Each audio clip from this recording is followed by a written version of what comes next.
కుకట్పల్లిలో integrated sub register office కు శంకుస్థాపన జరిగింది. ఈ కార్యక్రమాన్ని మంత్రి పొంగులేటి శ్రీనివాస్ రెడ్డి ప్రారంభించారు. నూతన ఆఫీస్ కు శంకుస్థాపన చేయడం శుభ పరిణామమని మంత్రి తెలిపారు. రాష్ట్రంలో ప్రజాపాలన ప్రభుత్వం ప్రజల పక్షాన నడుస్తుందని చెప్పారు. అభివృద్ధి సంక్షేమ పథకాలకు ప్రజలకు అందించే విధంగా ప్రభుత్వం కృషి చేస్తుందన్నారు.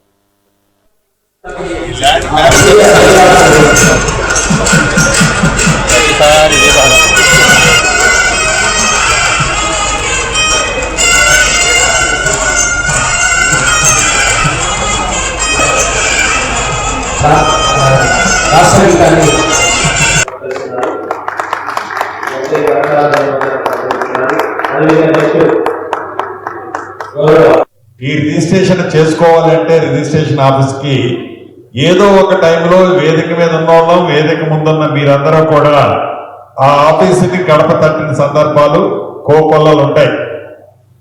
వెళ్ళినప్పుడు ఆ రిజిస్ట్రార్ ఆఫీస్ ఇందాక మిత్రులు చెప్పినట్లు నాతో సహా అనుభవంతో గంటల కొద్దిగా బయట కూర్చోవడం, రోడ్ల మీద చెట్ల కింద నిలబడటం, అదే రకంగా సంటి పిల్లల తల్లులతోనూ ఇతరత్ర వస్తున్న వాళ్ళ బాధ ప్రత్యక్షంగా అందరం చూశాం.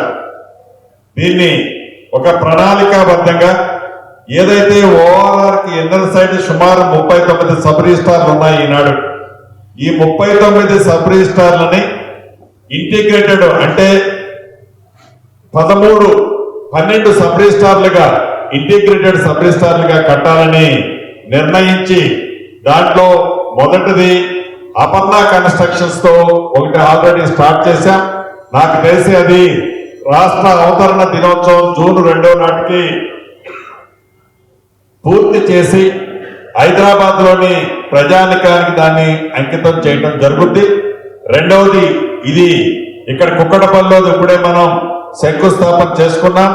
ఇలా 12కి 12 ప్రైవేటు సెక్టర్లలో 12 మందిని ఐడెంటిఫై చేశాం. 12 మంది కూడా చాలా ఉత్సాహంగా వాలంటరీ వాళ్ళు సపోర్ట్ చేస్తున్నందుకు రాష్ట్ర ప్రభుత్వ పక్షాన ఆ శాఖ మంత్రిగా నా పక్షాన కూడా మనస్ఫూర్తిగా అభినందనలు. మొత్తం హైదరాబాద్ లో హైయెస్ట్ డెన్సిటీ పాపులేషన్ ఏరియా మన కూకట్పల్లి హౌసింగ్ బోర్డు.